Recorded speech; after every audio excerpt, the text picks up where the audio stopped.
Keep it going for Victor Guilford. Hattie left her phone up here. Got balls at the screensaver, that's nice. All right, guys, you ready for your next comedian? Yes. All right, put your hands together for my good friend, Bryson Young, everybody. Give it up for him.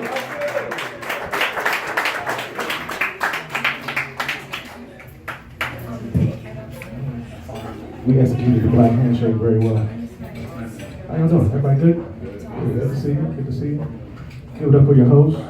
Doing a good job. Give it up for Gabriel and Danny, who run a great room here. Yeah. Give them. Staging with your applause. So,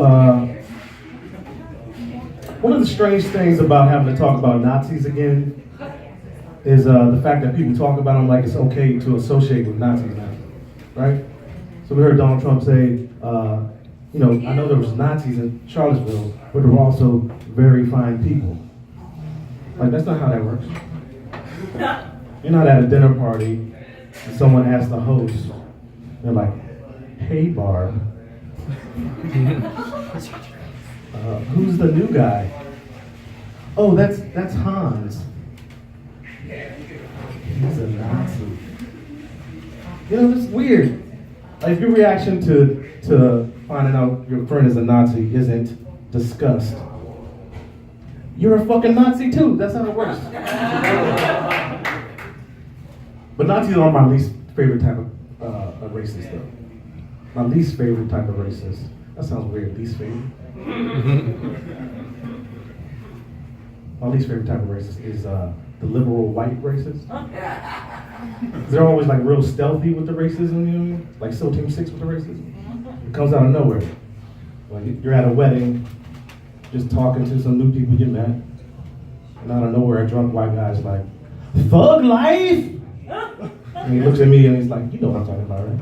I'm like, no sir, I grew up in the suburbs.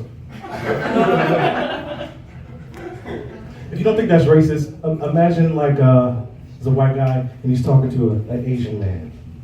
And he's like, man, my wife really sucks at driving. He looks at the Asian guy and he's like, you know what I'm talking about, right? Just a little FYI, the most dangerous place on earth is the parking lot at the Asian grocery market.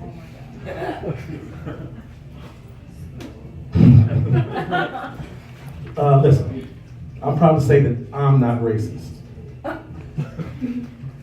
But I did have a Muslim roommate in college. Don't go there. He was a terrorist.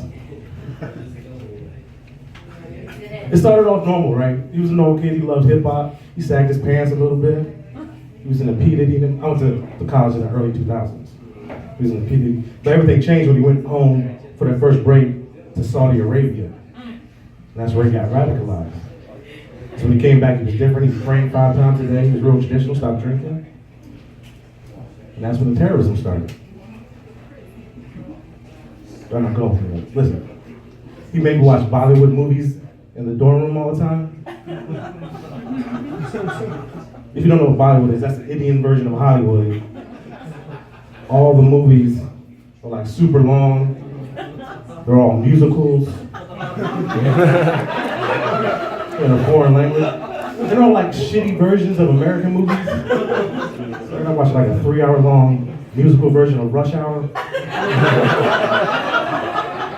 Because that's what terrorism is, right? It's when a brown person gets on your nerves. Yeah. Speaking of terrorists, my dad used to beat me with a belt when I was a child. Anybody else get beatings? Whoopings? Except for school? All these terrorists in here. Shame on them. But my dad, he had a specific belt that he only used to beat me and my brother's ass with. It was like 3 inches wide, so you know it was never meant to hold up pants. And he kept it high on a shelf in their bedroom closet, like a handgun. And on the belt buckle was a huge brass belt buckle. Etched on the belt buckle was the hammer and sickle from the Soviet Union flag. I'm dead serious, it's a true story. And that's extra scary for me because I grew up in the 80s and 90s, and all the bad guys in the movies were Russian. Yeah, you know what I'm talking about. That dude. It's terrorism. It's terrorism, guys. That's all I'm saying. Stop beating your kids, man. I'm all about time out. So, because of that trauma, I'm single now. It's because I'm super non-confrontational, so I don't like getting into fights with girls that I'm dating, you know? So I gotta keep an eye out, so as soon as the fight's about to start, I just make up a reason to break up with her. So as soon as that hand goes up, it's like, you know, I date a lot of black girls, so as soon as the hand goes up, she starts doing it. It used to be the finger, they used to wave the finger in your face, then it switched to this thing. They're slowly grabbing the soul out of your body. So as soon as I see the hand go up, I'm like, hold up, wait, stop. I think we should see other people. I'm tired of coming to your house and having to take my shoes off. It's a fucking one-bedroom apartment, not a goddamn dojo.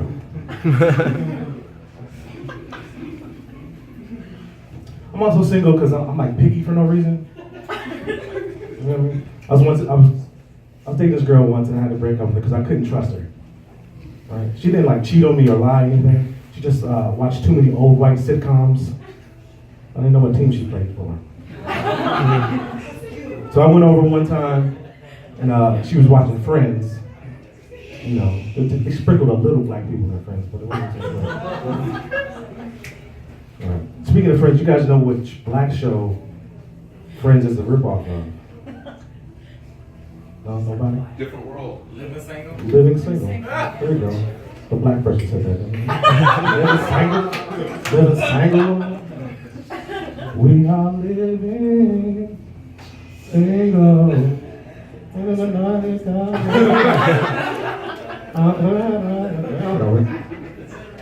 I went over again and she was watching Cheers. There ain't no white people on Cheers. Then the last straw was I went over and she was watching a white spinoff of Cheers. Frasier. Frasier. That's the whitest character on Cheers.